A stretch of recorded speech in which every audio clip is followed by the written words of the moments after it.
আজ একটি ব্লগ নিয়ে আসছি, যেটা হচ্ছে গ্রামের একটা ছোট্ট বাজারের।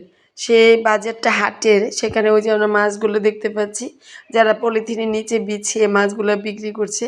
সেখানে এগুলো নদীর মাছ, নদীর মাছ আছে সব। তারপরে পুকুরের মাছ আছে সেখানে, তারপরে আছে নালার, বিলের, ঝিলের মাছ।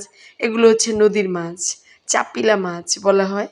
এই মাছগুলো হচ্ছে একদম একদম বিলের এবং ঝিলের মাছগুলো, এগুলো চাষের মাছ। মাছগুলো দেখে আমার ভালোই লেগেছে। কৃষক জেলেরা মাছগুলো বিক্রি করছে। আর এই যে আমরা শুটকির দোকানে আসলাম, এখানে বিভিন্ন ধরনের শুটকি পাওয়া যায় গ্রামে। যেটা হচ্ছে শুকনা শুটকিও আছে, আবার ভেজা শুটকি আছে, যেটাকে বলা হয় চেপা, খুব সুস্বাদু। আর আমরা এখানে আসছি সবজির দোকানে। এই সবজিগুলো হচ্ছে, যেটা হচ্ছে প্রত্যন্ত গ্রামের, একদম একদম অরিজিনাল জমি, কৃষকের জমি থেকে তুলে নিয়ে আসা। এইগুলো বিক্রি হয় সপ্তাহে 2 দিন বা 1 দিন হাট বসে। সেই হাটে বিক্রি করাই যে আমরা দেখছি নিচে কি সুন্দর ফুলকপি দেখা যাচ্ছে। এখন ফুলকপি, শীতের দিন বিভিন্ন সবজির সমারোহ বাজারে।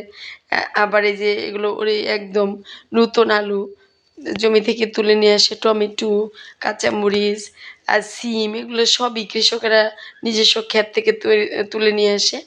এবং আমরা আমরা জানি গ্রাম মানে হচ্ছে সব কিছু টাটকা। এই টাটকা সবজি খেতে অনেকে হয়তো গ্রামে চলে আসে।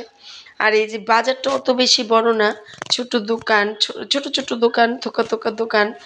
আর দেখেন বিদ্যুতের আলোতে কিছু কিছু দোকানে এই যে এখানে সেখানে ছড়ানো ছিটানো। তো এটি আসলে আনন্দের। রাতের বেলা আমরা যখন বাইরে গিয়েছিলাম একটু ঘুরতে, তো চিন্তা করলাম যে একটা ব্লগ করে ফেলে এই বাজারের চিত্রটা। তো আমার কাছে ওভারঅল ভালো লেগেছে। এত সুন্দর কিছু কেনাকাটা হয়নি, যেহেতু আমিও একটা গ্রামে গিয়েছি, এ বাজারে গিয়েছি শুধু একটা ব্লগ করতে। আমার ব্লগটা ভালো লাগলে লাইক, কমেন্ট, শেয়ার দিবেন।